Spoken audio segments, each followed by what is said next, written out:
يهده الله فلا مضل له ومن يضلل فلا هادي له وأشهد أن لا إله إلا الله وحده لا شريك له وأشهد أن محمدا عبده ورسوله صلى الله عليه وعلى آله وصحبه وسلم تسليما كثيرا. أما بعد، فإني أرحب بجميع الإخوة والأخوات الكرام في هذا المجلس الجديد من المجالس التي نتدارس فيها رسالة أصول في التفسير للشيخ محمد بن صالح العثيمين رحمه الله تعالى. The Sheikh, after praising Allah, saying the Salah on the Prophet ﷺ, he welcomed everybody to this sitting, so we continue to learn between us the book of Sheikh Uthaimeen, Usul, التفسير, the principles of Tafseer. وصلنا إلى مسألة مهمة وهي مسألة كتابة القرآن وجمعه. We reached the important issue about how the Quran was written and compiled. وأريد أن أوضح هنا أن حفظ القرآن يكون بأمرين. And we want to point out that the preservation of the Quran is done two ways. حفظه في الصدور Memorization وحفظه في السطور. and writing down. يعني كتابته. Meaning it is written. الموضوع الآن سنتكلم عن كتابة القرآن. Now we'll talk about how the Quran was written. وقد ذكرنا في المجالس السابقة And we mentioned in the previous lectures بعض الأسباب التي هيأها الله تعالى لحفظ القرآن. some of the reasons by which Allah made easy for the Quran to be preserved. وهذه الأسباب لا زالت اليوم قائمة. And until today these reasons are still present. لأن القرآن رغب الشرع في حفظه. Because Allah, the legislation, it encouraged us to preserve the Quran. بل أوجب على كل مسلم أن يحفظ قدرا من القرآن ولو سورة الفاتحة. And rather it has been made obligatory on every Muslim to memorize a portion of the Quran, even if it is just Al-Fatiha. ورغب كذلك في تلاوة القرآن. And it recommended to the recitation of the Quran. ورغب في سماعه. And it recommended to listen it. وأوجب قراءته في الصلوات. And it made obligatory to recite it in their prayers. وأن يجهر الأئمة به في عدة صلوات. And that the Imams recite it out loud in some of the prayers. ولذلك إلى اليوم And that's why up to today, لو أخطأ إمام في حرف واحد if the Imam made a mistake in one letter, لصحح له الصغار قبل الكبار. the younger ones will correct him before the old ones. وإلى اليوم And until today, حفاظ القرآن قد يصلون عشرات الملايين. the memorizers of the Quran, maybe there are tens of millions. وإلى اليوم نسمع عن حلقات تحفيظ القرآن. And until today we hear about the gatherings of memorization of the Quran. ومسابقات حفظ القرآن. And Quran memorizing competitions. في حين أنك لو بحثت عن حلقة واحدة لحفظ الكتاب المقدس لن تجد. And if you are to actually search for even one competition or one halaka of memorization of the Bible, you'll never find it. ولن يستطيع النصارى وهم أكبر الأديان اتباعا اليوم لن يستطيعوا أن يقدموا لنا رجلا واحدا يحفظ الكتاب المقدس. And the Christians, then they have the most followers of the religions, they cannot bring to us somebody who memorized the whole Bible. هذه من الأسباب التي هيأها الله لحفظ القرآن الكريم. These are from the reasons on how Allah made possible for the Quran to be easily memorized, preserved. وسبحان الله كلما اكتشف الإنسان مخترعات جديدة هيأها الله لحفظ القرآن. And subhanallah, the more the human being comes up with new technology, the more reasons of preservation of the Quran are there. هذه الحواسيب وهذه الموبايلات. We have the computers and we have the mobiles. كلها أصبحت وسائل لحفظ القرآن والتنقل به. All of them have become methods of preserving the Quran. ولو حدث خطأ في طباعة المصحف. And if there's a mistake in the printing of a mushaf, لرأيت الناس أقاموا الدنيا وأقعدوها. you'll see the people making a big issue over it. عندنا في الكويت. In Kuwait. قبل تقريبا 10 سنوات. Before around 10 years. اضطر الأمير إلى حل الحكومة وإقالة الوزراء. The leader was forced to absolve the cabinet and do away with all the ministers. بسبب أنه حصل خطأ في طباعة المصحف في الكويت. The reason is because there was a mistake in the printing of the Quran. هذا كله يا إخواني دلائل على حفظ الله لهذا الكتاب. These are all proofs about how Allah is preserving this Quran. وهنا أريد أن أنبه And here I want to point out أن الأصل في حفظ القرآن حفظه في الصدور. that the essence, the principle in the preservation of the Quran is by memorization. كما قال تعالى بل هو آيات بينات في صدور الذين أوتوا العلم. As Allah said, rather they are clear proofs in the hearts of those who have been given knowledge. لكن الكتابة جاءت لتأكيد الحفظ الصدري ولتدعيم حفظ الصدر. But the writing, it came to emphasize and to aid the preservation of the heart. وأضرب لكم مثالا. I'll give an example. لو أن القاضي طلب من المتهم أن يحضر شاهدين. If the qadi, the judge, was to ask about the one who is accused to bring two judges. هذا المتهم لو أحضر شاهدين لكان كافيا. If this person was to bring two witnesses, it'll be enough. لكنه لو أحضر 10 شهود. But if he brought 10 witnesses, سيبقى العدد الزائد من الشهود من تأكيد الحق. those 8 more, they'll be from those who emphasize his truth. أليس كذلك يا Isn't إخوة؟ it like that? هو كذلك. It is like that. الصدر جاء تأكيده وتدعيمه بحفظ الكتاب. Likewise, the preservation of the writing, it came to emphasize the preservation which is in the hearts. قال رحمه الله لكتابة القرآن وجمعه 3 مراحل. He said, rahimahullah, the preservation and the compilation and the writing of the Quran was in 3 stages. المرحلة الأولى في عهد النبي صلى الله عليه وسلم. The first stage was during the time of the Prophet sallallahu alaihi wasallam. وكان الاعتماد في هذه المرحلة على الحفظ أكثر من الاعتماد على الكتابة. And during this time, the dependence on the memorization was more than on the writing. لقوة الذاكرة. Due to their strong memories وسرعة الحفظ. and how they used to be quick in memorizing. وقلة الكاتبين. And because those who used to write were few. وقلة وسائل الكتابة. And the mediums for actually writing were also not so much widespread. ولذلك لم يجمع في مصحف بل كان من سمع آية حفظها. So thus during that time there wasn't a mushaf which all of them used to recite from, but rather they used to learn through memorization from others. أو كتبها فيما تيسر له من رقاع الجلود ولخاف الحجارة وكسر الأكتاف وغير ذلك. Or maybe they would write it from the things they have, like the scrolls which are made from the hide or the skin of the animals, or from the stones, the scribe, the board, or things like that.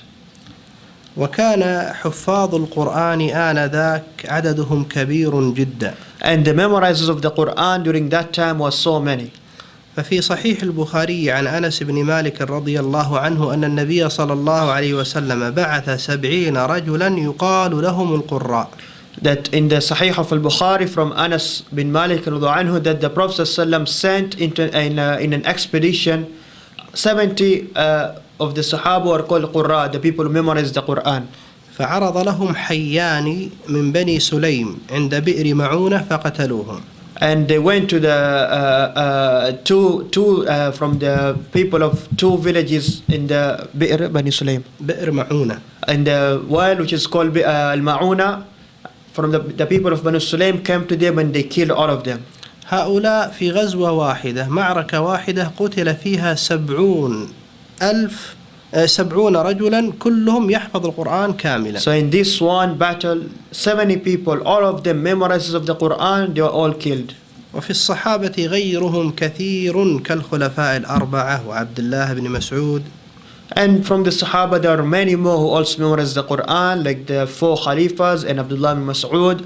وسالم مولى أبي حذيفة. And Salim, the freed slave of Abu Hudayfa. وأبي بن كعب. And Ubay bin Ka'b. ومعاذ بن جبل. And Mu'adh bin Jabal. وزيد بن ثابت. And Zayd bin Thabit. وأبي الدرداء رضي الله عنهم. And Abu Darda, may Allah be pleased with all of them. كل هؤلاء كانوا يحفظون القرآن كاملا. All of them used to memorize the Quran completely. وغيرهم كثير ربما يصلون الآلاف في عهد النبي صلى الله عليه وسلم. And other than those who we mentioned, maybe they reach almost 1,000 during the time of the Prophet sallallahu alaihi wasallam. إذن هذه هي المرحلة الأولى. So this is the first stage. وهي مرحلة النبي صلى الله عليه وسلم. And it's the stage, the prophetic stage, if you can call it that. إذا نزل عليه القرآن بلغه للناس وأمر الكتاب أن يكتبوه. When the Quran was revealed to him, he teaches it to the people and he commands those scribes to write it. وكذلك صلى به في الناس في الصلاة. And likewise, he'll lead the salah and recite this Quran. وحفظه الجم الغفير من الصحابة. And a great group will memorize it. ولا تنسوا قصة عبد الله بن مسعود حين قال أخذت من فم النبي صلى الله عليه وسلم 70 سورة من القرآن. And don't forget the story of Ibn Mas'ud when he said, I took 70 surahs directly from the mouth of the Prophet صلى الله عليه وسلم. وهذه المرحلة كان اعتماد فيها على الحفظ أكثر منه على الكتابة. And this stage again, the dependence or there was more of memorization than writing. لكن النبي صلى الله عليه وسلم ما قبضه الله إلا والقرآن كله مكتوب. But you have to know that the Prophet ﷺ did not pass away except that the whole Quran was written down. إذا عرفنا أن الأصل في حفظ القرآن هو حفظ الصدر. So when we have known that the principle, the essence about the preservation of the Quran is through memorization. نعرف بعد ذلك مسألة مهمة. Now we come to talk about an important topic. وهي أنه إذا أتانا شخص برواية مكذوبة أو موضوعة فيها أن شيئا من القرآن ذهب أو نقص. That's why if somebody comes to us with a fabricated or a weak narration which says or points to the fact that some of the Quran was changed or distorted, نعرف أن هذه الروايات لا تصح. we know that this narration is not authentic. ونرجع إلى الأصل وهو أن حفظ القرآن حفظ صدر. And we know that the essence and the principle of the preservation of the Quran was that it was memorized. المرحلة الثانية في عهد أبي بكر رضي الله عنه. The second stage is during the time of Abu Bakr, may Allah be pleased with him. وذلك في السنة الثانية عشرة من الهجرة. And that is the 12th year after Hijrah. جمع القرآن في عهد أبي بكر. The Quran was compiled during the time of Abu Bakr. والسبب في جمعه And the reason behind the compilation أنه قتل في وقعة اليمامة عدد كبير من القراء. that in the battle of Yamama there's a huge group of memorizers who were killed. منهم سالم مولى أبي حذيفة. From them is Salim, the freed slave of Abu Hudhayfa. وسالم هذا هو أحد الذين أمر النبي صلى الله عليه وسلم بأخذ القرآن منهم. And this Salim is from those people whom the Prophet ﷺ commanded us to take the Quran and to learn the Quran from them. فقام أبو بكر بجمع القرآن. So because of this, Abu Bakr started the effort to compile the Quran. ففي صحيح البخاري أن عمر بن الخطاب رضي الله عنه. So in the Sahih of Imam Bukhari, it is narrated that Umar ibn al-Khattab, may Allah be pleased with him, أشار على أبي بكر رضي الله عنهما بجمع القرآن بعد وقعة اليمامة. He advised Abu Bakr to compile the Quran after this battle of Yamama. فتوقف أبو بكر تورعا. But Abu Bakr, he did not just go ahead because of the piety.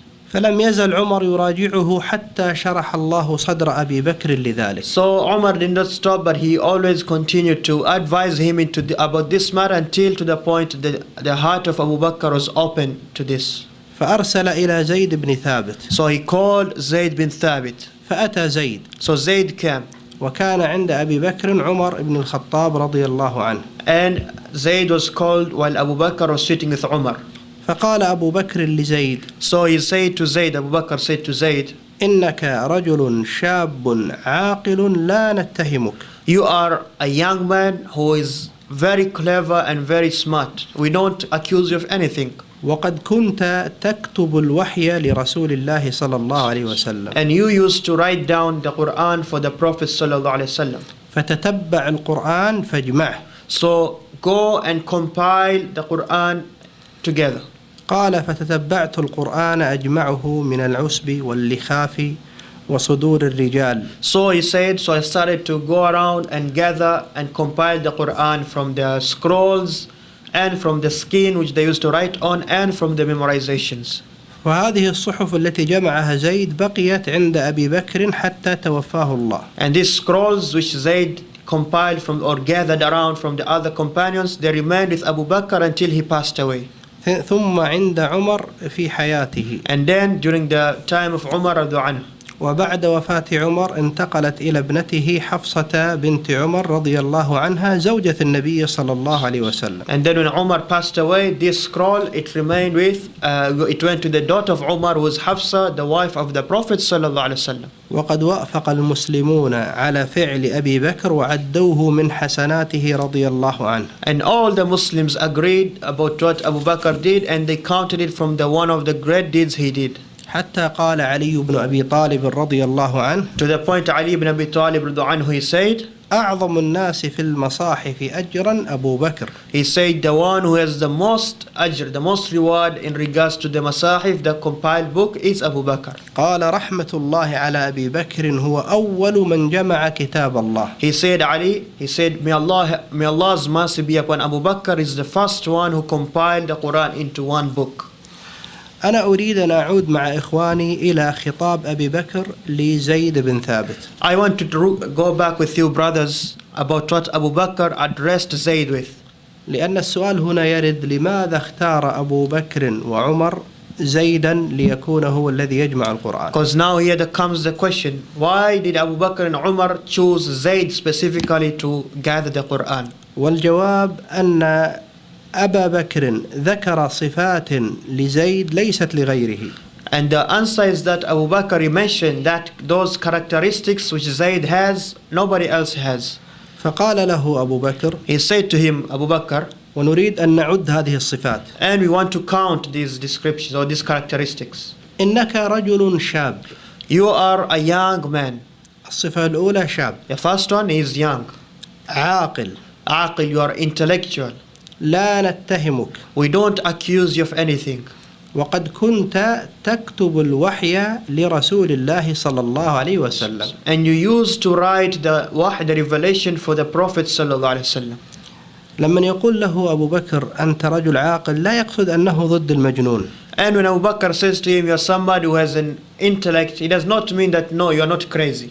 أحيانا نقول فلان عاقل. Sometimes you say somebody is intellectual. ونحن نقصد بذلك أن عنده كمال عقل. And that we actually what we mean is that he has a good intellect, he has a good mind يعني. وكمال حكمة. And he is full of wisdom. كما لو قيل فلان رجل. As he said, so and so is a man. هل معنى هذا أن الآخرين ليسوا برجال؟ Does this mean that the others they are not men? لا، وإنما معنى هذا أنه رجل فيه كمال في الرجولة. The only meaning behind is that he is somebody who has completeness in masculinity. وهناك صفة أيضا لزيد بن ثابت في غاية الأهمية. And there's also a description or a characteristic of Zayd which is very important. وهي أنه حضر العرضة الأخيرة للقرآن. And that he was present during the last presentation of the Quran. ما معنى العرضة الأخيرة؟ What do we mean the last presentation? كلكم يعرف أن جبريل كان يعارض النبي صلى الله عليه وسلم القرآن في كل رمضان مرة. All of you know that the Prophet ﷺ used to recite the Quran to Jibril every Ramadan one time. يعني يدارسه القرآن. Meaning Jibril was to teach him. وعارضه في آخر رمضان عاشه النبي صلى الله عليه وسلم مرتين. But in the last Ramadan the Prophet ﷺ was alive, he did it 2 times. هذه العرضة الأخيرة This last presentation حضرها زيد بن ثابت. Zayd was present. من أولها إلى آخرها. From the first to the last. وتذكروا معي هذه الشخصية شخصية زيد بن ثابت. And remember this personality Zayd bin Thabit. لأنه سيتكرر ذكرها أيضا. Because we'll mention him often or more again. فأبو بكر وعمر اختار زيد لهذه الصفات المهمة. So Abu Bakr and Umar they chose Zayd for these important characteristics. إنك رجل شاب. You are a young man. كبير السن لا يستطيع أن يقوم يجمع القرآن. The one who's old, he cannot do this gathering and compilation. لا يستطيع أن يلف على الناس ويكتب. He cannot go around all the people and write. وربما ينسى. Maybe he'll forget. بخلاف الشاب. In contrast, somebody who's young. في عهد أبي بكر لاحظنا أن القرآن جمع وبقي عند أبي بكر. So we see during this time of Abu Bakr, the Quran was gathered and it remained with Abu Bakr. المرحلة الثالثة من مراحل جمع القرآن وكتابته. Now the third stage of the writing and the compilation of the Quran. قال رحمه الله في عهد أمير المؤمنين عثمان بن عفان رضي الله عنه في السنة 25. The author rahimahullah said, this is during the time the Khilafah of Uthman bin Affan in the year 25 after Hijrah. متى جمع القرآن في عهد أبي بكر؟ When was the Quran compiled in the time of Abu Bakr? 12. ومتى جمع في عهد عثمان؟ And when? في السنة 25. ما شاء الله. قال وسببه سبب هذا الجمع اختلاف الناس في القراءة. The Sheikh said and the author said why was it compiled? The reason during the time of Uthman is because people differed upon the recitation. بحسب اختلاف الصحف التي في أيدي الصحابة رضي الله عنهم. Due to the different scrolls which the Sahaba used to have personally. فخيفة الفتنة. So they feared that a fitna will occur. فأمر عثمان رضي الله عنه أن تجمع هذه الصحف في مصحف واحد. So Uthman ordered that all of these scrolls or different scrolls be gathered into one. حتى لا يختلف الناس فيتنازعوا في كتاب الله تعالى ويتفرقوا. Such that the people don't differ and start to argue about the book of Allah. ففي صحيح البخاري أن حذيفة بن اليمان رضي الله عنه وأرضاه. And it is reported in Sahih Bukhari that Hudhayfa ibn al-Yaman, may Allah be pleased with him, قدم على عثمان من فتح أرمينية وأذربيجان. He came to Uthman after the conquest of Armenia and Azerbaijan. وقد أفزعه اختلافهم في القراءة. And he was shocked in how the people differed about how they recite. فقال يا أمير المؤمنين. And he said, "O Amir al-Mu'minin, lead of believers, أدرك هذه الأمة. take hold and control this ummah. قبل أن يختلفوا في الكتاب اختلاف اليهود والنصارى. Before they differ in the book, about the book, just like how the Christians and the Jews differed about their books." بعد هذا الكلام من حذيفة قام عثمان ببعض الإجراءات. After these words, this message from Hudhayfa, Uthman started to take out some actions. الإجراء الأول The first one, أرسل إلى حفصة أن أعطينا الصحف التي عندك. he sent the message to Hafsa that she should send that scroll which is with her. قال لها ننسخ هذه الصحف ثم نعيدها إليك. He said to her, we will copy it and then we'll return yours. ففعلت رضي الله عنها وأرضاها. So she did that, may Allah be pleased with her. هذا هو الإجراء الأول. It's the first action. الإجراء الثاني شكل لجنة لجمع القرآن. Second action he did is that he made up a committee for the compilation. فأمر زيد بن ثابت وعبد الله بن الزبير وسعيد بن العاص وعبد الرحمن بن الحارث بن هشام فنسخوا هذه الصحف في المصاحف. So he gathered together Zayd bin Harith and عفوا Sheikh Zayd bin Harith wa زيد Abdullah بن bin ثابت. Zubair. زيد بن ثابت. Zayd bin Thabit and Abdullah bin Zubair وسعيد بن العاص and Sa'id bin al-As وعبد الرحمن بن الحارث ابن هشام. and Abdul Rahman bin Harith ibn Hisham. He gathered them. They are the committee of the compilation of the Quran. انتبهوا الآن يا إخوة. Now pay attention. وكان زيد بن ثابت أنصاريا. Zayd bin Thabit was an Ansari. والثلاثة قرشيين. And the three remaining, they are from the Quraysh. فقال عثمان للقرشيين. So Uthman said to those who are from the Quraysh, إذا اختلفتم أنتم وزيد ابن ثابت في شيء من القرآن فاكتبوه بلسان قريش. when you differ with Zayd about something of the Quran, write it in the language or the dialect of the Quraysh. قال فإن القرآن نزل بلسان قريش. He said because the Quran was revealed in the tongue or the dialect of the Quraysh. ففعلوا حتى إذا نسخوا الصحف في المصاحف. So they did until they copied all the scrolls. رد عثمان الصحف إلى حفصة. He returned Uthman those scrolls to Hafsa. وأرسل إلى كل أفق يعني إلى كل بلد من بلاد المسلمين بمصحف ينسخون منه. And he sent to all those lands, the major cities of the land of the Muslims, a copy from which all of them would make their copies from that standard one. وهذا هو الإجراء الثالث. That's the third action he took. ثم الإجراء الرابع. The fourth action. وأمر بما سواه من القرآن في كل صحيفة أو مصحف أن يحرق. And he commanded all other copies which are not like that copy to be to be burnt. وهنا تنبيهان. And here there's two points. التنبيه الأول سبب حرق هذه المصاحف ذكرناه بالأمس. There's two notes here. The first note is the reason for these other scrolls to be burnt. We mentioned it last night. وأما التنبيه الثاني As this for second note, فهو قول عثمان للقرشيين is the word of Uthman when he said to those from the Quraysh, إذا اختلفتم أنتم وزيد فاكتبوه بلسان قريش. if you differ with Zayd about any ayah, then write it in the dialect of the Quraysh. والسؤال هنا Now a question here. هل وقع بينهم اختلاف؟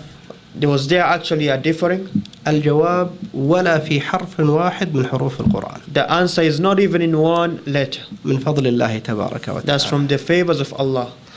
يقول رحمه الله وقد فعل عثمان رضي الله عنه هذا بعد أن استشار الصحابة رضي الله عنهم. He says, the author rahimahullah, and Uthman did all of this after he consulted with the Sahaba.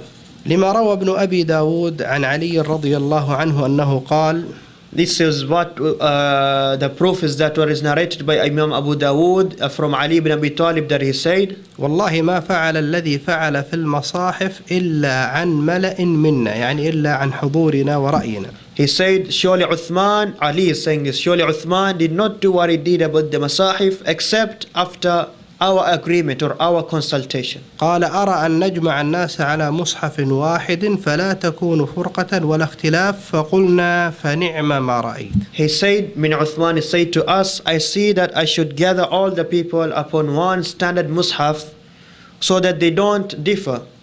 Ali says, so we say to him, that's a very good thing which you'll do. وقال مصعب بن سعد And Mus'ab bin Sa'ad said, أدركت الناس متوافرين حين حرق عثمان المصاحف فأعجبهم ذلك. I found the people,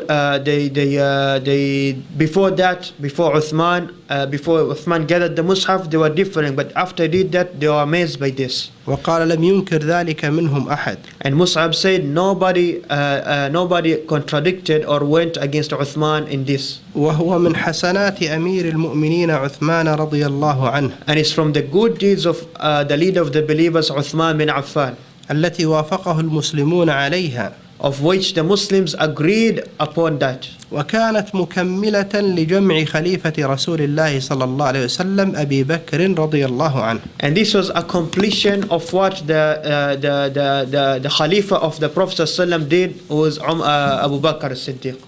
بارك الله فيك أخ محمود. جزاك الله خيرا. الله خيرا. هذا أحلى شيء. أحلى شيء خلاص نشرب هذا ونترك هذا. بعض الأماكن. في بعض الأماكن استثناء. نعم. نعم فضل الشيخ. الآن أسألكم يا إخواني. Now I ask a question, brothers. كم مرحلة لجمع القرآن؟ How many stages were there in the compilation of the Quran? How many stages were there for the compilation of the Quran? أخ فيصل. 4. 4. ها. 3. 3. 3 or 4. ها. 3 or 4. 3. السؤال الثاني. Second question. ما الفرق بين جمع المصحف في عهد أبي بكر وفي عهد عثمان؟ What is the difference between the compilation which was during the time of Abu Bakr and that during the time of Uthman? يا شيخنا. جمع في عهد أبو بكر رضي الله عنه وبقي معه. أحسنت. جمع كتاب واحد. يعني أن أبا كان مكتوبا وبقي عنده. نعم يعني أن أبا بكر ما ألزم الناس بما جمعه من المصحف. The answer is that Abu Bakr, he compiled it, but he not say to all the people that they have to follow that same, that one mushaf. ها. Now another answer. في فرق ثاني؟ Is there another difference? على كل الشيخ هنا سيجيب على هذا السؤال. The Sheikh will answer the question in the book. قال رحمه الله. He said, may Allah have mercy on him. والفرق بين جمعه يعني عثمان وجمع أبي بكر رضي الله عنهما And the difference between the compilation of Abu Bakr and Uthman, أن الغرض من جمعه في عهد أبي بكر رضي الله عنه تقييد القرآن كله مجموعا في مصحف. is that the purpose behind the compilation during the time of Abu Bakr was to have and to put all of the mushaf in one place, حتى لا يضيع منه شيء دون أن يحمل الناس على الاجتماع على مصحف واحد. so that nothing is lost of the mushaf. وذلك أنه لم يظهر بعد أثر لاختلاف قراءاتهم يدعو إلى حملهم على الاجتماع على مصحف واحد. And this is because during this time, this differing of the recitation, it was not so much apparent. وأما الغرض من جمعه في عهد عثمان As for the purpose behind the compilation during the time of Uthman, رضي الله عنه may Allah be pleased with him, فهو تقييد القرآن كله مجموعا في مصحف واحد that is to bring together the Quran, all of it, and write it in one place, يحمل الناس على الاجتماع عليه so that all the people can be told to follow this one script. لظهور الأثر المخيف باختلاف القراءات. And this is because of the great differing which was fearful in how much people were differing about the recitation. ثم قال وقد ظهرت نتائج هذا الجمع حيث حصلت به المصلحة العظمى للمسلمين من اجتماع الأمة. And the Sheikh then says, and this gathering of Uthman has showed a great benefit such that the whole Ummah was gathered upon that mushaf. واتفاق الكلمة And they were all united. وحلول الألفة And the cooperation was built. واندفعت به مفسدة كبرى من تفرق الأمة واختلاف الكلمة وفشو البغضاء. And because of this, the greater benefit, the greater harm of the Ummah dividing and splitting and arguing, it was repelled. وقد بقي على ما كان عليه حتى الآن. And it has stayed as it was compiled until today. متفقا عليه بين المسلمين. All of the Muslims agreeing upon that. متواترا بينهم. It is repeated concurrently between all the Muslims. يتلقاه الصغير عن الكبير. The old teaching it to the young. لم تعبث به أيدي المفسدين. None of those who are mischievous or the corruptors, they cannot play with it. ولم تطمسه أهواء الزائغين. And those are deviated, their desires, they cannot wipe it out. فلله الحمد رب العالمين. So to Allah, the Lord of the universe, is all praise. يجب أن تعلموا يا إخواني You have to know, brothers, أن الإنسان لا يستغني عن تلقي القرآن مشافهة. that nobody is exempted, or nobody should feel that he is okay in not learning the Quran directly from the mouth. بل إن هناك بعض الآيات القرآنية Rather, there are some of the Quranic ayahs. لو أحضرنا أحسن الناس نطقا بالعربية If you were to bring somebody who is the best in articulation of Arabic, لا يستطيع أن يقرأها وينطق بها على الشكل الصحيح he cannot recite it and articulate it or pronounce it in the best way حتى يسمعها من قارئ. unless he learns or hears it from a qari of the Quran. وقد طبقت هذا And I have applied this مع بعض النصارى الذين يحملون الدكتوراه في اللغة العربية with some of the Christians who have PhDs in Arabic language. ومع ذلك لم يستطيعوا أن يقرأوا بعض الآيات. And even though they have PhDs, they could not recite some ayahs. وأضرب لكم مثالا بآية كريمة واحدة I'll give you an example of one noble verse. وهي قوله تعالى في سورة البقرة And that is the word of Allah in Surah Al-Baqarah. وإذ قتلتم نفسا فادارأتم فيها. And you heard the verse. وإذ قتلتم نفسا فادارأتم فيها. هذه لو جئت إلى كلمة فادارأتم If you look at the word فادارأتم, فطلبت من أي عربي أن يقرأها if you ask any Arab to recite it, لن يستطيع قراءتها إلا إذا كان قد سمعها. he can never recite it properly unless if he heard it before. وهذا يؤكد أن الأصل في حفظ القرآن هو حفظ الصدور. And this emphasizes again that the essence or the principle in the memorization of the Quran is the memorization of the heart. وتلقيه مشافهة. And to learn the Quran orally. في نقاط أخرى. There's other points. ابن مسعود رضي الله عنه Ibn Mas'ud, may Allah be pleased with him, وحذيفة بن اليمان and Hudhayfa ibn al-Yaman, هما أكثر الصحابة الذين جاء عنهم إنكار البدع. they are from the toughest of the Sahabas against bid'ah, from those that's been narrated from. والسبب في ذلك And the reason behind that, أنهما رضي الله عنهما كانا يعيشان في مدينة الكوفة. And the reason behind that is because they, may Allah be pleased with both of them, they used to live in the city of Kufa. وأنتم تعرفون أن الكوفة خرجت فيها الكثير من الفتن. And you know from Kufa that many of the fitan have come from it.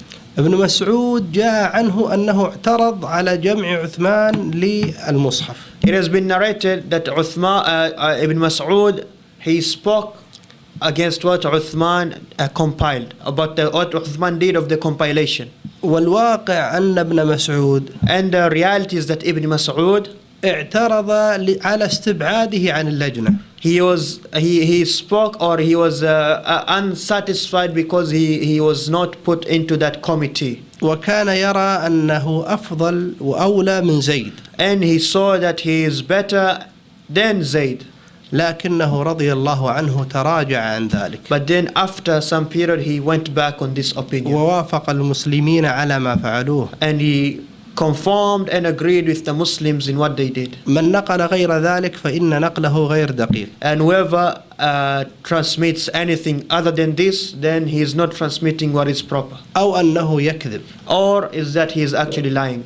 نحن لا نستطيع أن نتهم الناس دائما بالكذب. We cannot just accuse people every time that they are lying. لأن الإنسان أحيانا قد يخطئ. Because sometimes somebody might make a genuine mistake. Yeah. فيخبر بخلاف الواقع. So he says about something which is not the actual reality. فالمسلم لا يبادر باتهامهم بالكذب. So the Muslim should not just right away hasten and just accuse him that he's lying. لذلك قلنا أن نقله غير دقيق أو أنه يكذب. That's why we said if somebody says other than this, we say he's just transmitting something which is not authentic, or maybe he's lying. من منكم سمع عن القراءات؟ من منكم سمع عن القراءات. قراءات. Who of you has heard about the قراءات, the different types of recitations? شيخ محمود أيضا. يا إخوان، ما قصة القراءات؟ What is the story behind the قراءات? الآن الأخوة العرب مثلا، Now the Arab brothers, هل لهجة الخليجيين كلهجة المصريين كلهجة الشاميين كلهجة الجزائريين كلهجة المغاربة؟ is the Arabic dialect which those in Hijaz, in Mecca or Medina and those lands, is it the same like the Arabic dialect in Egypt or in Algeria? يا إخوان، Is it the same? مختلفة. It's different. مع أنهم كلهم يتكلمون العربية. Even though all of them are speaking Arabic. هل أنا إذا قلت خالد كما لو قلت خالد؟ إيش الفرق شيخ؟ خالد بالتفخيم. خالد بالترقيق. If I say Khalid and Khalid, is it same? انتبه يا شيخ بعيد. خالد. في فرق ولا؟ Have you seen what is there a difference? مع أن الكلمة هي نفسها. Even though it's the same word. لفظا وكتابة. In writing and the actual letters are same also. بل وحتى تشكيلا. And also the harakas, the letters are same. ما الذي اختلف؟ What is the difference? طريقة النطق. How you articulate it. القراءات يا إخوان تعود إلى هذا. And this is what the recitations are about, the قراءات. كل القراءات قرأ بها النبي صلى الله عليه وسلم. All of these recitations, the Prophet ﷺ recited them. ولكن كان عليه الصلاة والسلام يعلم كل شعب بحسب النطق الذي ينطقه. But the Prophet ﷺ used to teach every group or every community with the dialect they used to speak. هذا على سبيل الاختصار. This is just in summary and we're just touching on it. الآن ننتقل إلى موضوع آخر. Now we go to another topic. وهو علم التفسير. The knowledge of tafsir. ما معنى كلمة التفسير؟ What is the meaning of tafsir? نسمع كلمة تفسير كثيرا. We hear this word so much. وهذا كتاب في التفسير. This is a book in tafsir. وهناك درس في التفسير. There is a dars on tafsir. ما معنى التفسير؟ What is the meaning of tafsir? قال رحمه الله: التفسير هو بيان معاني القرآن الكريم. He said, the author, may Allah have mercy on him, tafsir is the clarification or explanation of the meanings of the Quran. بمعنى آخر فهم معاني القرآن الكريم. With another meaning we can say it is the understanding the meaning of the Quran. وتعلم التفسير يا إخوان واجب على الأمة.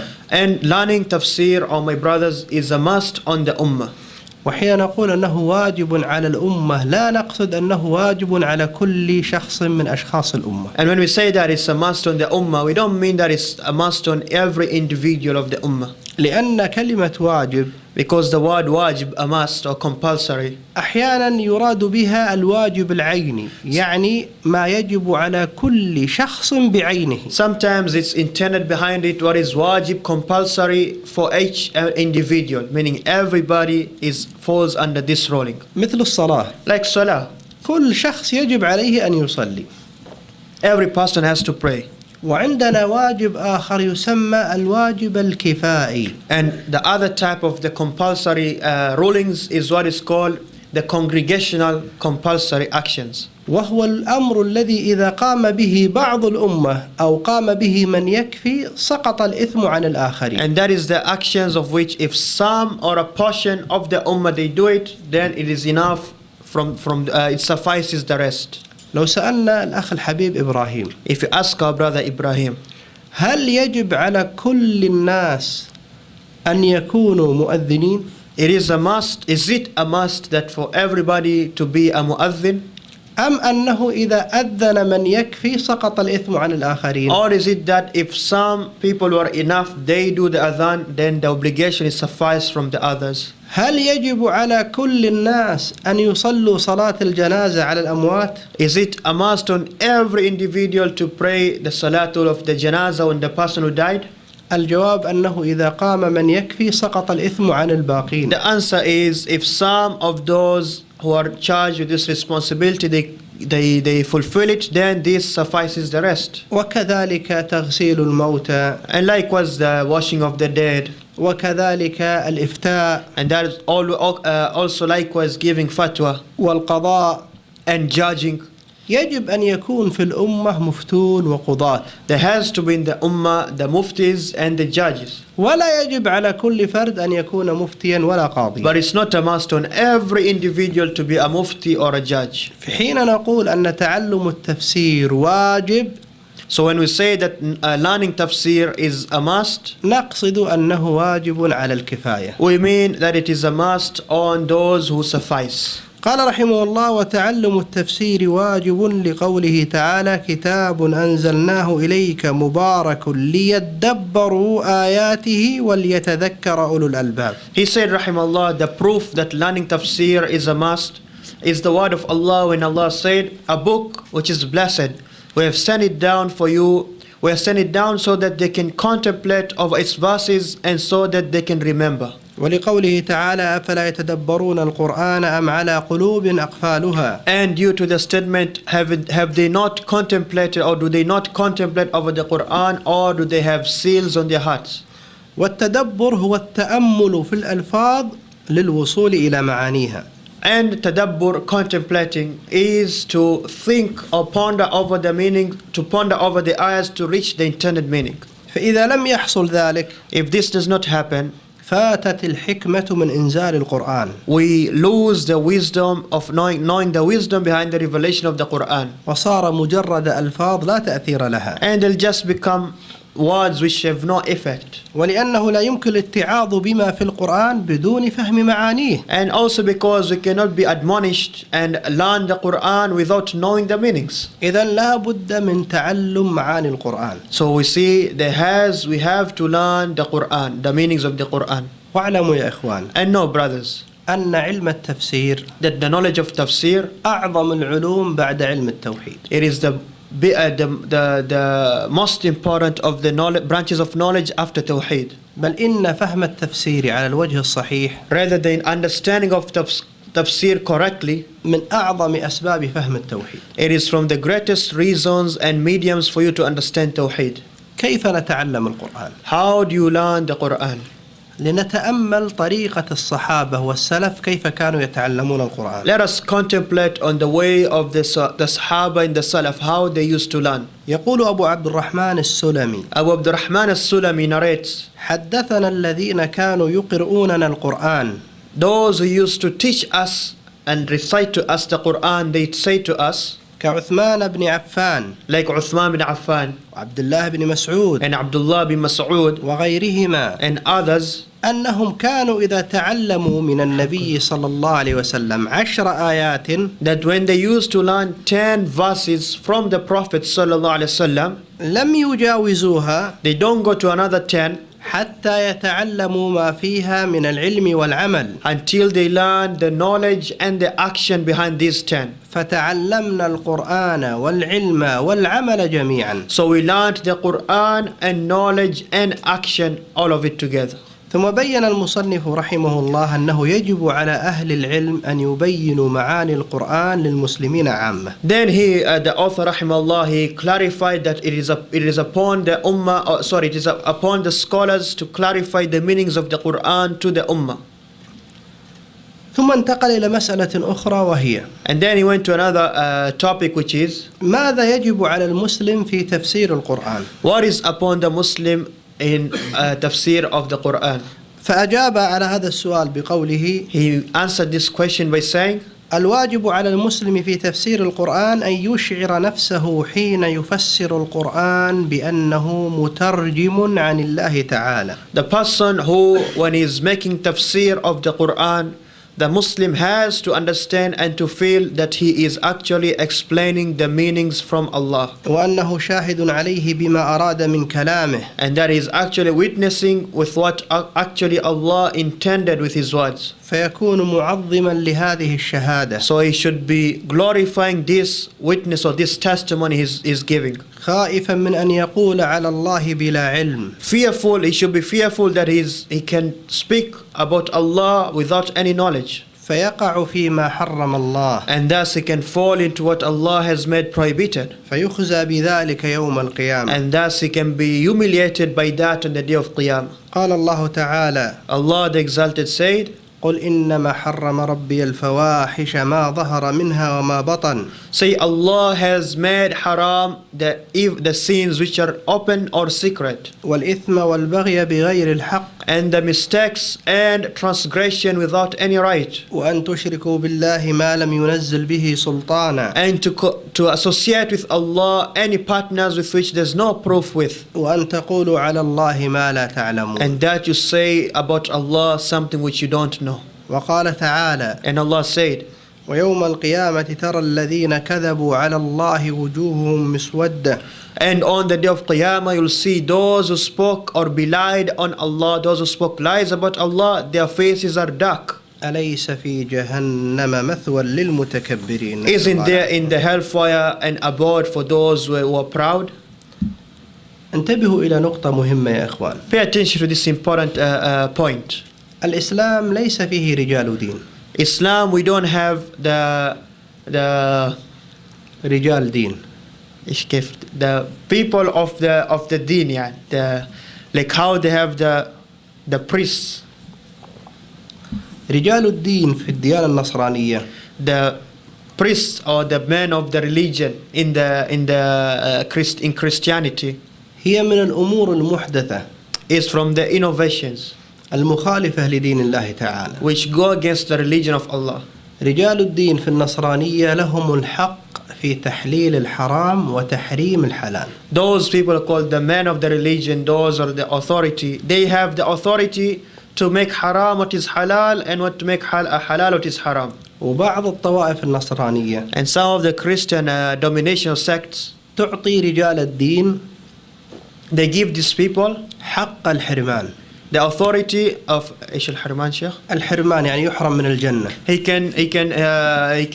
He is given the authority to declare somebody is prohibited for him, he'll never enter Jannah. يعني إذا حكم رجل الدين على شخص بأنه ليس من أهل الجنة. Meaning if these people, one of these men of the religion as they call him, if he says this person will never enter Jannah, فإنه لن يدخل الجنة. then they believe he'll never enter Jannah. حتى لو عمل الصالحات صباح مساء. Even if he does good actions day and night. عندهم نص يقول They have a text which says, ما تربطونه في الأرض أربطه في السماء. whatever you tie or whatever you put on the earth, I put it on the earth, on the heavens. أما في الإسلام As for in Islam, فالعلماء ليس لهم الحق في تحليل ما حرم الله ولا في تحريم ما أحل الله. The scholars in Islam, they don't have the right to make halal what is haram, which Allah has declared haram, or to make haram what Allah has declared halal. إنما واجبهم Well, rather their responsibility أن يبلغوا دين الله is to convey the deen of Allah كما تعلموه as they learned, وأن يطبقوه على أنفسهم أولا. and that they practice it on their own with themselves first. بعد ذلك هم أناس عاديون. And after that, they're just like anybody else. إن أحسنوا أثابهم الله. If they do good, Allah will reward them. وإن أساءوا عاقبهم الله. If they do bad, Allah will punish them. وليس لهم سلطان على أحد. They don't have any authority on anybody. الذي يدخل الجنة والنار هو الله. The one who enters paradise or hellfire is Allah. ولا يدخل أحدا الجنة إلا لعمله الصالح. And nobody will enter somebody else into paradise except his own actions, his good deeds. ولا يدخل أحدا النار إلا بعمله الطالح. And nobody will fall into the hellfire except by his bad deeds.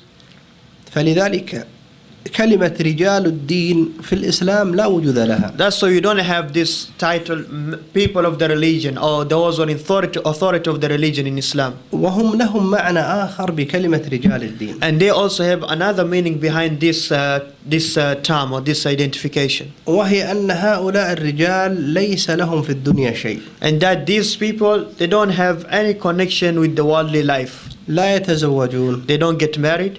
ولا ينجبون. And they don't have children. ولا أي أمر من أمور الدنيا. And none of the worldly affairs. وهي الرهبانية التي ذكرها الله في القرآن وبين أنهم ابتدعوها. And that's what Allah mentioned in the Quran, clarifying that they innovated it, the monkship. مع التنبيه يا إخوان. We have to point out that أن مذهب البروتستانت the Protestants, وهو آخر مذاهب النصارى, and that is the last of the Christian dominations or sects, هو الذي رفض كثيرا من تعاليم الكنيسة. they are the ones who rejected most of the Christian teachings. وانتبهوا لأمرين.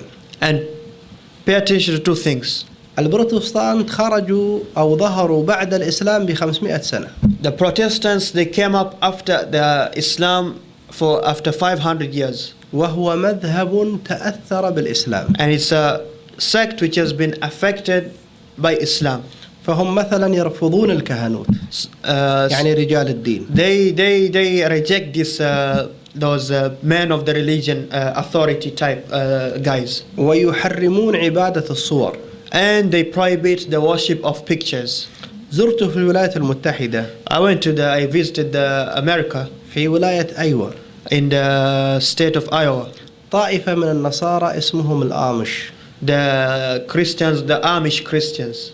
تعرفونهم يا أخوان؟ You know them? You heard about them? هذه الطائفة This sect, تحرم التصوير. for them picture making is haram. تحرم مصافحة الرجال للنساء. For them the men cannot shake hands with the women. يعفون لحاهم. They let their beards grow. ويحفون الشنب.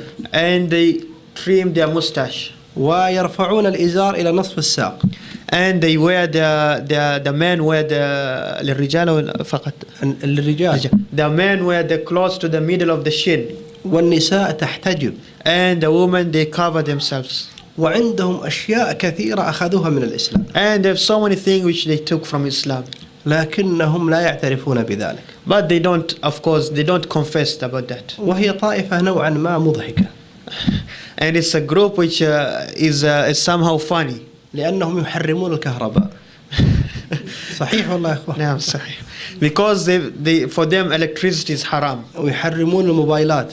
And mobile phones are haram. ويحرمون السيارات. And cars are also prohibited. فهم يركبون العربات هذه التي على الخيول. They use those the horse and carriage. وحتى أنهم يحرمون استعمال الإطارات الحديثة لهذه العربات، لا بد أن يكون من الحديد. And they also even to the point they make haram to use the wheels. We have the new wheels. They use the same old steel wheels for the carriage يعني. وهم طبعا ألغوا شيء اسمه رجال الدين. And they don't have thing which is called the men of the religion. وعندهم أمر آخر وهو أنهم يحرمون الحروب مطلقا. And for them another thing is that for them war is declared prohibited completely. بل ويحرمون التعليم. Rather, they even prohibit learning. لكن الحكومة الأمريكية سمحت لهم الطفل بعد الثامنة يترك الدراسة. So, but the government in America, they made a special law that their children after 8 years of age they leave. They cannot. It's okay if they don't study. طبعا يحرمون الكذب والغش. Of course, lying and deception is haram. حتى أن الزروع الثمار يحرمون أن تضع لها مواد كيماوية. Until to the point that in the agriculture they don't put they make it haram to put pesticides or chemicals. والدجاج يحرمون أن تعطيه طعاما صناعيا حتى يكبر بسرعة. And they also prohibit that you give the chicken the hormones so that it can become big.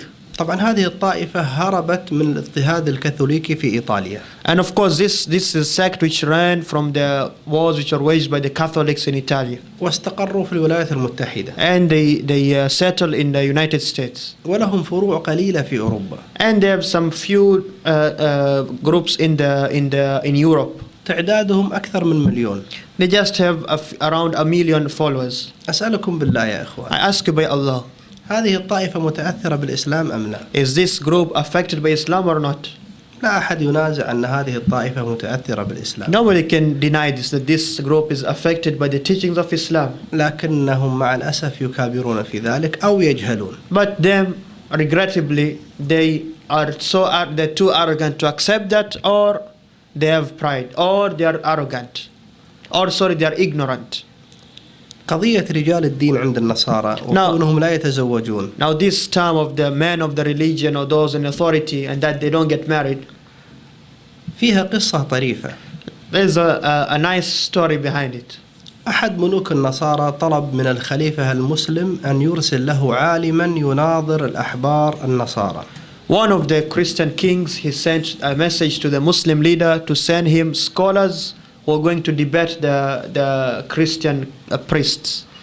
فهذا العالم لما دخل على الملك وعنده علماء النصارى. So when this scholar from the Muslims, he went to that king and he has those Christian priests with him. وهو يعلم أنهم لا يتزوجون. And he knows that they don't give birth.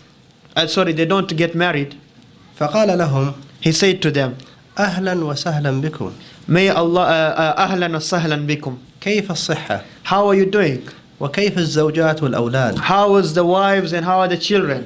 فقال له الملك هل أرسلوا لنا عالما أم جاهلا؟ So the king said, did they send to us a scholar or a jahil, an ignorant? فقال له العالم لما يا حضرة الملك؟ So the scholar said, why are you saying that, O king? قال ألست تعلم أن هؤلاء لا يتزوجون؟ He said, don't you know that these ones, they don't get married?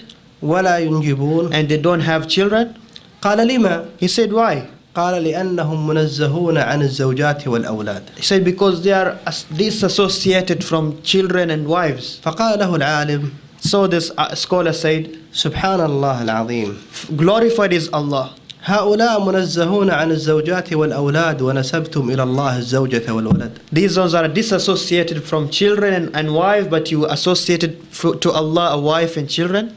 ثم قال له هذا الملك. Then this king said to them, دعنا من هذا. okay, leave this topic. أخبرنا عن قصة اتهام زوجة نبيكم بالزنا.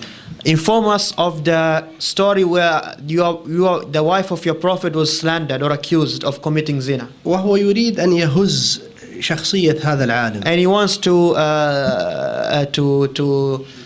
shake him, to shake his emotions. Yeah. فقال له العالم. So the scholar said to him, يا حضرة الملك. O king, امرأتان اتهمتا بالزنا. Two women were accused of committing zina. الأولى أنجبت ولدا ولم تكن متزوجة. One of them, she became pregnant and she never had a husband. والثانية اتهمت ولم تنجب وكانت متزوجة. And another one was accused, but she never got pregnant while she was married. Yeah. فأيهما أولى بالاتهام؟ So which of them deserves to be accused? فانبهت الملك. So the king was shocked. طبعا هذا العالم يقصد مريم رضي Of الله course, this عنها scholar intends Maryam, may Allah be pleased with her. حين اتهموها بالزنا When she accused, the Christians, they accused her that she committed zina وأتت بالولد and that she came with a child, مع أنها لم تكن but متزوجة. she had no husband. من يصدق هذا؟ Who can believe this? إلى الآن اليهود يا إخوان Until today, the Jews, يتهمون المسيح بأنه ابن زنا قبحهم الله. they accuse Al-Masih, the Messiah, that he is a son of zina. May Allah despise them. بل ويرون أن المسيح أخبث رجل عرفه التاريخ. Rather, the Jews, they view that the Messiah is the worst of people ever to live. قبحهم الله في قولهم. May Allah wipe their faces with. ثم بعد ذلك انتقل الشيخ إلى مسألة مهمة وهي المرجع في تفسير القرآن. Now the Sheikh went to another important issue, which is what we turn back in the tafsir of the Quran. وهو رحمه الله يريد أن يجيب على سؤال مهم. And he wants to answer an important question. وهذا السؤال هو And this question is that كيف نفسر القرآن؟ how do we interpret or how do we make tafsir of the Quran? هل ترون أنه سؤال مهم؟ Do you think that it's an important question? أظنه سؤالا مهما للغاية. I think it's a very important question. بين رحمه الله عدة خطوات لتفسير القرآن. He mentioned various steps in the tafsir of the Quran. لا ينتقل من الأولى إلى التي تليها إلا إذا انتهينا من الأولى. You don't move to the second one before the first one unless we finish with the first one. أولا تفسير القرآن بالقرآن. The first step is to interpret or make tafsir of the Quran by the Quran. لأن الله تعالى هو الذي أنزله وهو أعلم بما أراد به. Because Allah is the one who sent it down and He is the one who knows most of what it has. ثم ذكر ثلاثة أمثلة لتفسير القرآن بالقرآن. Then He mentioned 3 examples of how the Quran explains the Quran. الأول قوله تعالى ألا إن أولياء الله لا خوف عليهم ولا هم يحزنون. The first example, the word of Allah when He said, surely the awliya of Allah, they don't have any fear and they'll never become sad. نريد نعرف ما معنى أولياء الله. So we want to know what is the meaning of awliya. بينها الله تعالى بعدها بآية بقوله الذين آمنوا وكانوا يتقون. So if you want to know what is the meaning of awliya, Allah explains it in the next ayah. Allah said, those who believed and they used to be pious. فكل مؤمن تقي فهو لله ولي. So every believer who's pious, he is a wali, a close friend of Allah. الذين آمنوا صححوا العقيدة. الذين آمنوا, those who had correct belief. وكانوا يتقون صححوا العمل. They had correct aqidah and they had correct actions. المثال الثاني قوله تعالى وما أدراك ما الطارق. The second example of how the Quran explains the Quran, Allah said, وَالطَّارِقُ وَمَا أَدْرَاكَ, what will make you know what is الطارق? يعني ما معنى الطارق؟ What is the meaning of الطارق? فسرها بقوله النجم الثاقب. Allah explained it with the next ayah when He said, the piercing star. المثال الثالث قوله تعالى والأرض بعد ذلك دحاها. And the third example when Allah said, and the earth after that is dahaha. ما معنى دحاها يا أخوان؟ What is the meaning of dahaha? فسرها الله بقوله أخرج منها ماءها ومرعاها. Allah explained the meaning of dahaha by saying He brought out from it the earth, meaning its water and the vegetation. إذن أولا يفسر القرآن بالقرآن. So first we explain the Quran by the other verses of the Quran. ثانيا Second, يفسر القرآن بكلام النبي صلى الله عليه the وسلم. Quran is explained by the words of the Prophet sallallahu alaihi wasallam.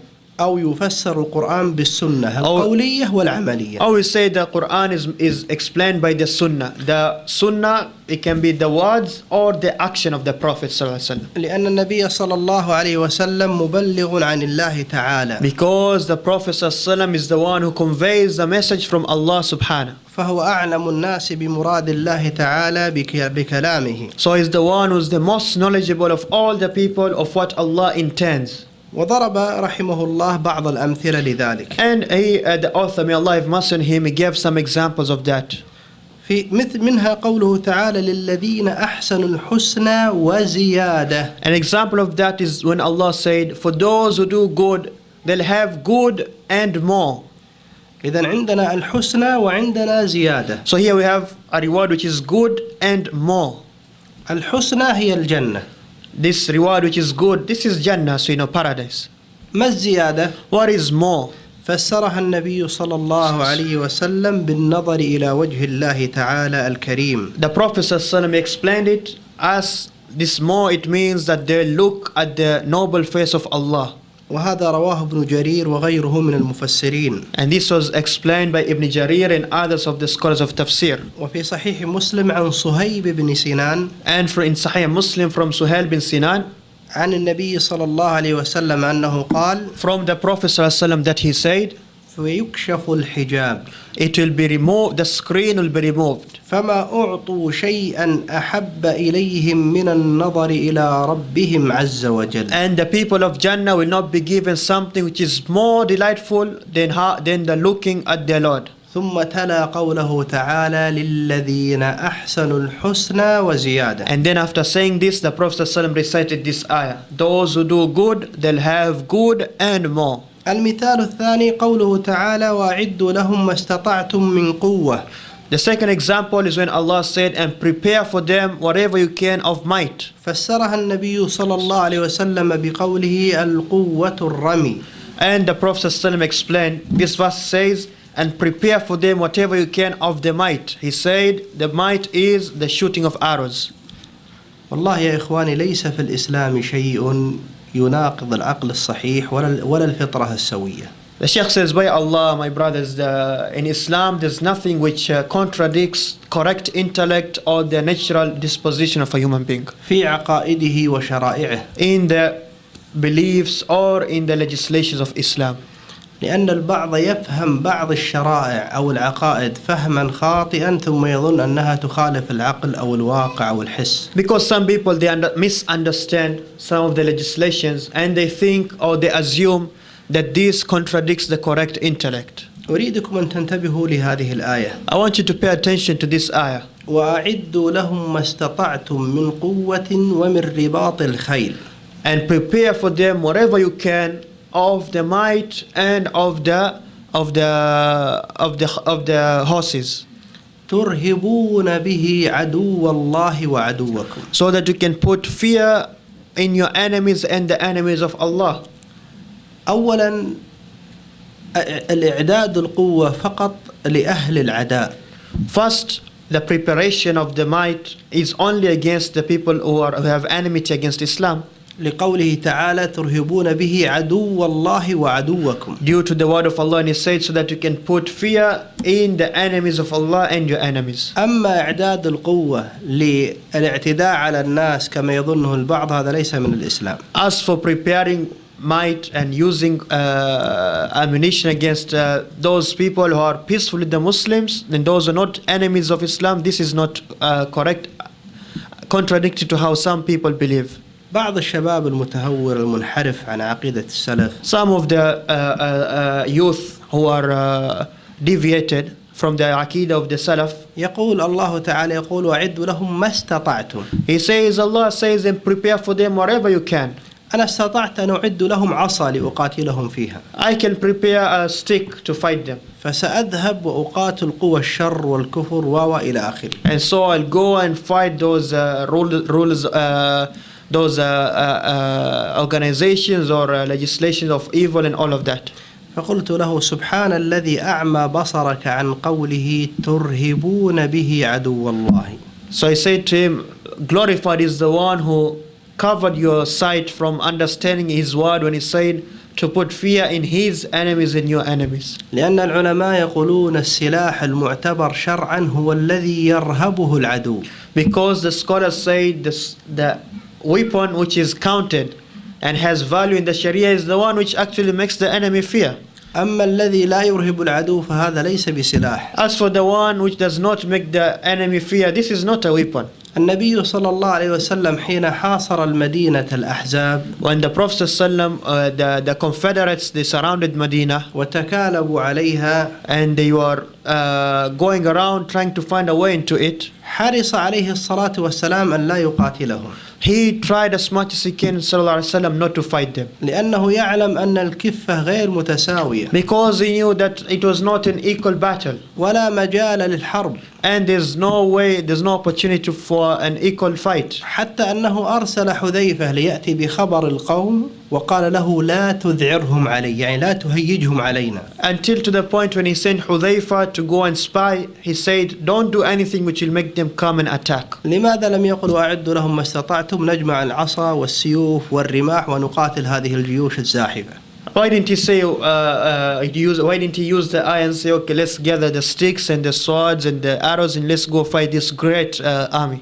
لماذا لم يقل أنا رسول الله ومؤيد من الله هلموا إلى الجهاد ويا خيل الله اركبي كما يقوله المعاصرون؟ And why didn't he say, I'm the messenger of Allah, and so come, let's go and climb on your horses, let's go to the jihad of Allah. دين الإسلام لا يناقض الفطرة ولا العقل الصحيح. The deen of Islam does not go and contradict the correct intellect or the natural disposition. لا بد من بذل الأسباب. We have to prepare the reasons or the mediums. لماذا حفر النبي الخندق حول المدينة عليه الصلاة والسلام؟ Why did the Prophet ﷺ dig a trench around Medina? لماذا لم يقل الله يحفظنا وخلاص؟ Why didn't he say, no, Allah will just preserve it, will preserve us, that's it? لماذا كان يلبس الدرع عليه الصلاة والسلام؟ Why did he use to wear the body armor, sallallahu alayhi wasallam, ويلبس المغفر and used to wear the helmet, ويجهز الجيوش؟ and used to prepare the troops? كل هذا من بذل الأسباب التي أمر الله عز وجل بها. All of this is to prepare the reasons and the mediums which Allah has commanded. فانتبهوا لهذا جيدا ترهبون به عدو الله السلاح الذي لا يرهب العدو ليس بسلاح. So pay attention to this. It says so that you can put fear in the enemies of Allah. The weapon which does not make the enemy fear is not a weapon. النقطة الثالثة. The third step. بعد تفسير القرآن بالقرآن وتفسير القرآن بالسنة. After interpreting the Quran with the Quran and then with the Sunnah, ننتقل إلى تفسير القرآن بكلام الصحابة الكرام رضي الله عنهم. The next step is the tafsir of the Quran by the words of the Sahaba. لأن الصحابة هم الذين عاصروا نزول القرآن. Because the Sahaba were those who were living when the Quran came down.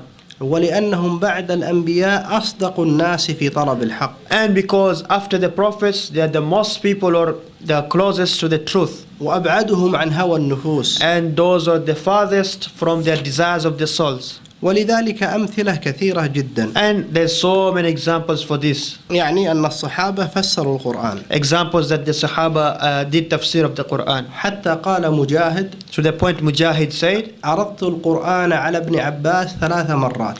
Mujahid, he said, I opened the Quran in front of Ibn Abbas 3 times. أستوقفه عند كل آية. I make him stop on every ayah, meaning he explained to him every ayah for 3 times. وابن عباس هو الذي قال فيه النبي صلى الله عليه وسلم اللهم علمه الكتاب. And Ibn Abbas is the one who the Prophet ﷺ said about him, made dua, oh Allah, teach him the book. وهو حبر الأمة وترجمان القرآن. And he is the biggest interpreter of the Quran and is the scholar of the Ummah. رضي الله عنه وأرضاه. May Allah be pleased with him and him with him. مثال ذلك تفسير قوله تعالى وإن كنتم وإن كنتم مرضى أو على سفر أو جاء أحد منكم من الغائط أو لامستم النساء. An example of that is the word of Allah when He said, and when you are sick or you are traveling or you came from the washroom or you touched the woman. البعض قد يفهم قوله تعالى لامستم النساء مجرد اللمس. Some of them understand when it says touch, that is just a touching it. فسره ابن عباس بأن المراد بالملامسة هنا الجماع. Ibn Abbas explained it by saying the intended meaning of touching it means the intercourse. ثم انتقل المصنف رحمه الله إلى النقطة الرابعة وهي تفسير القرآن بكلام التابعين. Then the author went to the 4th step, which is explaining the Quran by the words of the tabi'in. لأنهم هم الذين أخذوا العلم عن الصحابة. Because they are the ones who took knowledge from the Sahaba. ونقلوا تفسير الصحابة للقرآن. And they took from the tafsir of the Sahaba about the Quran. ثم النقطة الخامسة والأخيرة. Then the 5th and the last step. تفسير القرآن باللغة العربية. Explaining the Quran through the Arabic language. لأن الله عز وجل نزل القرآن بلسان عربي. Because Allah revealed the Quran in Arabic. وقال تعالى إنا جعلناه قرآنا عربيا لعلكم تعقلون. Allah said, surely we made it in Arabic Quran so that you can know it. فنفسر الكلمات وفق ما تقتضيه اللغة العربية. So we explain the words according to their meanings in the Arabic language. مع التنبيه على نقطة مهمة يا أخوة. We have to point out an important thing. أحيانا تكون الكلمة لها معنى في اللغة ولها معنى في الشرع خاص. Sometimes the word in Arabic can have a specific meaning, but in the Sharia it has another specific meaning. مثال ذلك كلمة صلاة. Example of that is the word salah. كلمة الصلاة في اللغة العربية هي الدعاء. The word salah in the Arabic language it means dua, to supplicate. صلى فلان يعني دعا الله. If you say so and so made salah, it means he made supplication. هذا معناها في اللغة. This is the linguistic meaning. أما في الشرع As in the Sharia, فهي العبادة المعروفة المفتتحة بالتكبير المختتمة بالتسليم. is the well-known act of worship which is started by the takbir and ends with the salam, taslim. وهي أيضا متضمنة للدعاء في مواطن كثيرة. And also, but it comprises dua in so many places. لا بد أن نراعي الفرق بين المعنى في اللغة والمعنى في الشرع. We have to pay attention to the difference in the meaning in the language and the meaning in the Sharia. وهذا في كلمات كثيرة. And this is so many words are like this. كلمة الحج معناها القصد. The meaning of the word hajj is intention. يقال حج نيويورك يعني قصد نيويورك. If you say hajj New York, it means he directed himself to go to New York. أما الحج في الإسلام فهو العبادة المعروفة. As for hajj, in the Sharia, it is the well-known act of worship. ثم انتقل المصنف رحمه الله إلى نقطة مهمة. Then the author rahimahullah went to an important topic. وهي مسألة الاختلاف الوارد في التفسير. And that is the difference which came in the tafsir. نسمع أحيانا أن هذه الآية فسرها ابن عباس بكذا وفسرها ابن مسعود بكذا. We hear sometimes that Ibn Abbas said the meaning of this ayah is this, while Ibn Mas'ud said it is that. أو فسرها العالم الفلاني بكذا وفسرها العالم الفلاني بكذا. Or this scholar said it is this and that scholar said it is that. كيف نتعامل مع هذا الاختلاف في التفسير؟ How do we conduct ourselves when this differing happens? هذا ما سنعرفه غدا إن شاء الله تعالى. This is what we'll know tomorrow inshallah. أنا أعتذر لإخواني عن الإطالة. And I want to excuse myself for making it long. وأشكرهم جزيلا على حسن الاستماع. And he thanks all of you for your good listening. وأشهد الله تعالى على محبتهم جميعا فيه. حبك الله الذي حببتنا فيه. And Allah say, and the Sheikh says, I bear witness to Allah that I love all of you. بارك الله فيكم يا إخوان وأحسن إليكم. جزاك الله خير. بارك الله فيك. اللهم آمين. غدا نفس التوقيت بعد العشاء. Tomorrow same time inshallah after Isha. Same time inshallah. And tomorrow inshallah Sheikh Mutlaq will be okay inshallah. We'll have the tajweed 5 o'clock. After Maghrib we have Sheikh Salih. نعرض الأسئلة شيخ. If you have any questions you can ask inshallah. شوف أسئلة الأخوات يا شيخ. If there's questions from the sisters side, you should send them inshallah.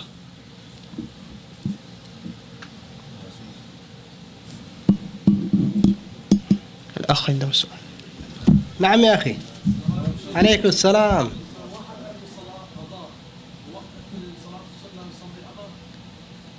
إذا كان عنده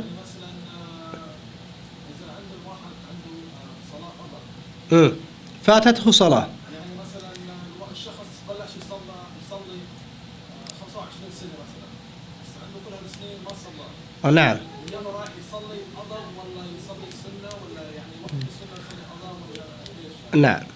أخونا الله يحفظه يسأل سؤالا مهما. The brother is asking a very important question. وهو أن بعض الناس يمر عليه زمن يكون قد ترك الصلاة. And there is some person, it may go that sometimes a period of time passes by and he was not praying. ثم يمن الله عليه بالتوبة وبالمحافظة على الصلاة. And then Allah blesses him that he repents and that he starts to pray properly. والسؤال هنا هل يقضي ما فاته من الصلوات؟ Now the question is, does he have to make up all those prayers which passed? أم أنه لا يقضيها؟ Or he doesn't have to make them up? والصحيح إن شاء الله من قولي أهل العلم And the correct opinion of the two statements from the scholars is that أنه لا يقضي ما فاته من الصلوات. he doesn't have to make up those prayers. وإنما يجتهد في المحافظة على الصلاة والتوبة إلى الله. And that what is upon him is to make an effort to preserve the prayers which is praying now and to repent to Allah. ويجتهد في الإكثار من النوافل. And to make an effort to increase praying the voluntary prayers. لأن النبي صلى الله عليه وسلم أخبر أن الإنسان يوم القيامة إذا حصل له نقص في الفرائض يكمل من النوافل. Because the Prophet ﷺ said on the day of judgment, when somebody is judged and his obligatory salahs are deficient, the voluntary salahs will back those up.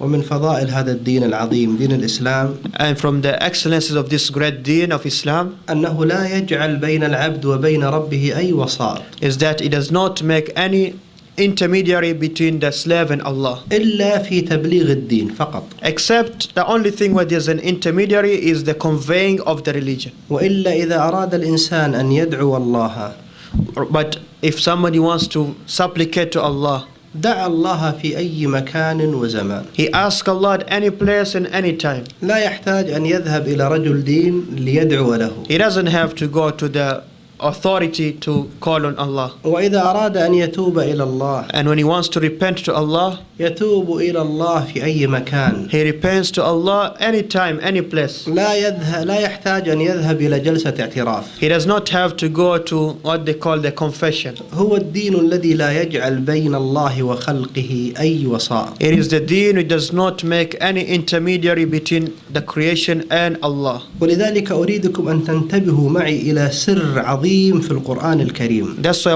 want you to pay attention with me in something a great secret in the Quran.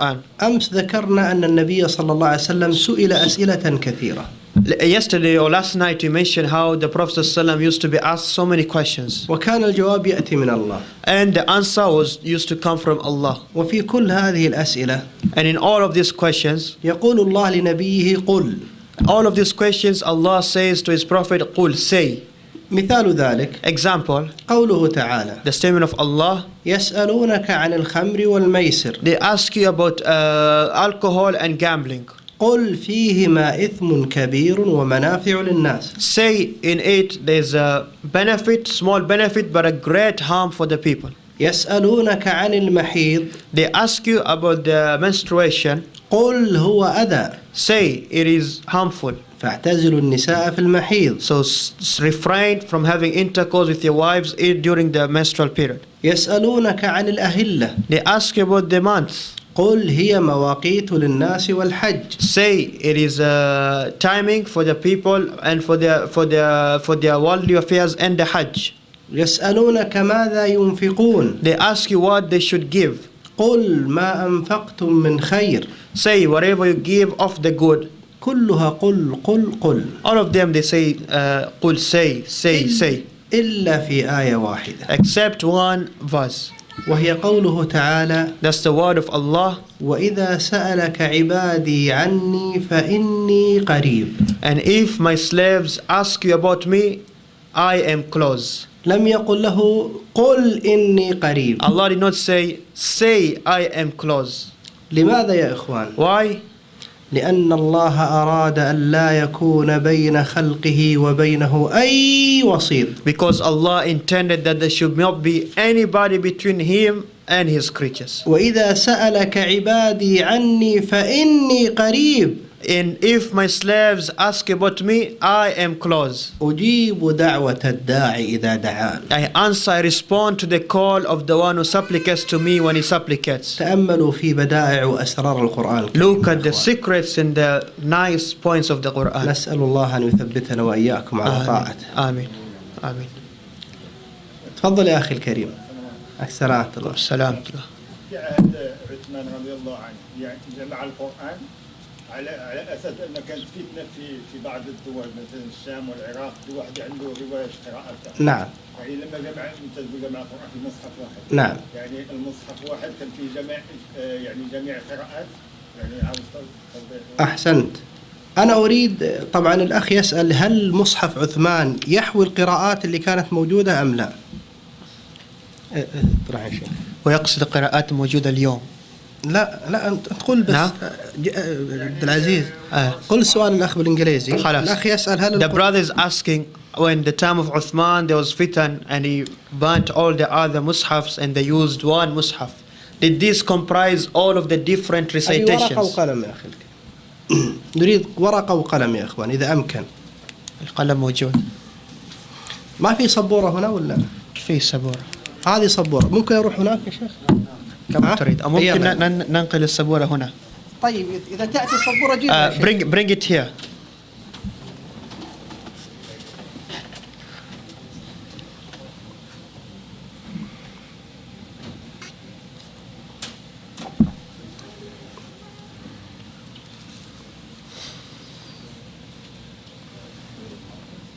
كيف توضح هنا يا شيخ؟ بعد جيبها شيخ محمد احضرها. ايوه بعد ايوه جميل جدا بارك الله فيك يا شيخ. قلم.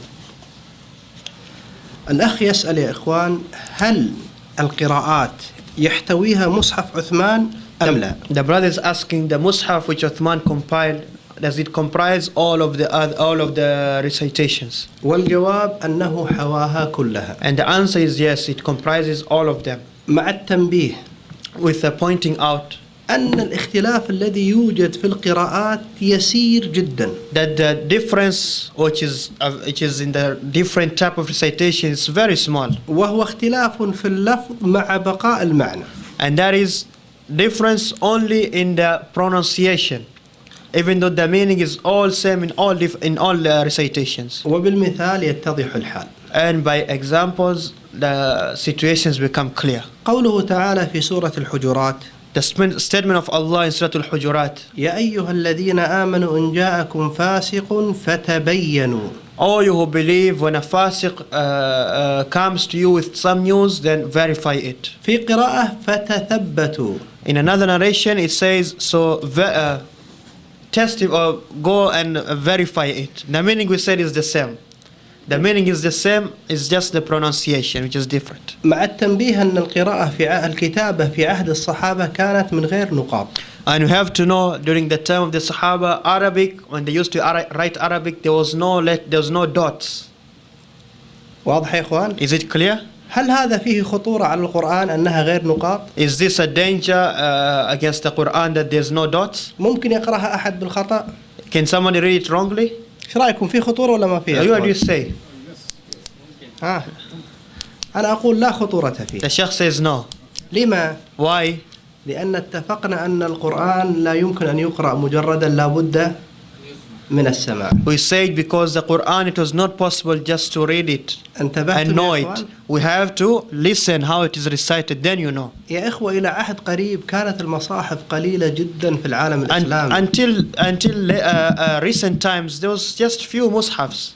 المغرب فيه مئات الآلاف من الحفاظ وما كان فيه من المصاحف ما يبلغ 100 مصحف. In Morocco there's like hundreds of thousands of memorizers, but the mushafs are like 100. نعود إلى مسألة فتبينوا فتثبتوا. Again the word in Surah Al-Hujurat, which is one narration فتبينوا, another narration فتثبت.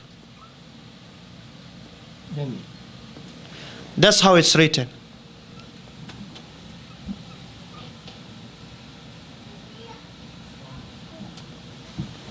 أريد من الأخوة أن يتأملوا في الرسمين الكلمتين. شيخ لو كبرتها مو واضحة كبيرة.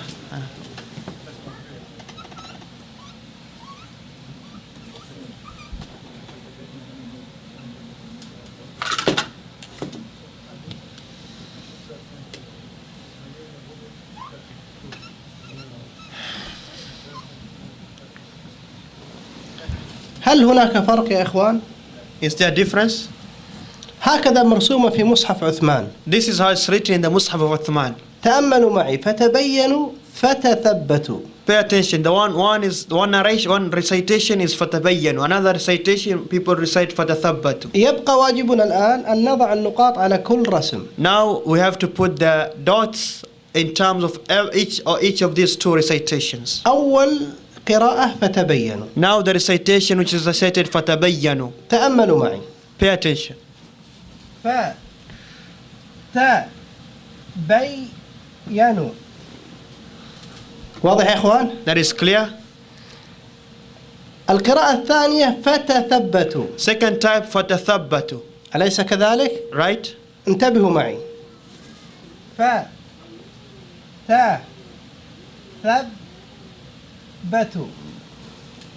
هل اختلف الرسم Is the script different? أم التنقيط فقط؟ Or is the script or just the dots which are different? بهذه It's the الصورة dots. بهذه يا أخي المصحف العثماني حوى كل القراءات. So you see by this, we know that the Mus'haf of Uthman, it covered all of the recitations. مع التنبيه يا إخوان إلى أن رسم الكلام في المصحف العثماني خاص. And we have to know, this is an important point, how Yeah. the words are written in the Mus'haf of Uthman is special. من الأخوة يحسن كتابة العربية؟ Who is good in writing in Arabic? تعال تفضل يا أخي. Sheikh Samir. لا أخونا تعال. خل أخ سامي يرتاح الله يجزيه. تفضل يا أخي. اكتب لنا كلمة السماوات. The Sheikh says to him, write the word samawat. السماوات. As-samawat. يكتب يعني لا أنت تكتبها بالعربي. طيب Write it big يا أخا إفيا. ويكتب في مختلف الروايات يا شيخ. أنا لا أدري. أنت كتبتها بالخطأ. You write your في كتاب اكتبها بالكتابة العربية. كيف تكتب بالعربي؟ أيوة هكذا. أحسنت بارك الله فيك. هذه يا إخوان كلمة السماوات. That is the word as-samawat.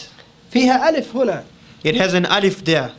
لكن السماوات في المصحف العثماني تكتب هكذا. But samawat in the Mus'haf of Uthman, it's written like that on the top. إذا أردت أن تكتب كلمة الرحمن If you want to write the word ar-Rahman, المفترض أن تكتب هكذا. it is appropriate in Arabic language, it's written like this. That's how it's written in the Arabic language. فيها ألف هنا. It has an alif there, ar-Rahman. لكن الرسم العثماني للمصحف But the Uthmani script in the Mus'haf هكذا is written like that, بدون ألف هنا. without the alif there. هذا الرسم العثماني إخوان لا بد من المحافظة عليه. This Uthmani script, we have to preserve it. مع التنبيه With pointing out that أن المصحف في الحواسيب that the Mus'haf in the computer, المصحف الذي كتب كبرنامج للبحث the Mus'haf which is like a computer program يعني. هذا كتب بالرسم الإملائي. This is written with the Arabic, normal Arabic language script. لا عربي هو مكتوب بالعربي نعم. لكن بالرسم الإملائي وليس بالرسم العثماني. The normal script يعني the Arabic language script. لماذا كتبوه بهذا الرسم؟ Why did they write it like that? حتى يكون أسهل في البحث. Until it is easy just for research. This is for research. مثلا لو أراد أن يبحث عن كلمة الرحمن ربما كتبها الرحمن بألف. So if he wants to write to search for the word ar-Rahman, he writes his ar-Rahman with the alif. ولو كتبها بهذه الصورة الكمبيوتر لن يظهرها إذا كانت بالرسم العثماني. And if you wrote it with like how it is in the Mus'haf script, the Uthmani script, the computer cannot bring up the search result. اتضحت الآن يا أخي الكريم؟ It's clear now. الله يبارك فيكم. بارك الله فيكم. إذن غدا إن شاء الله نكمل.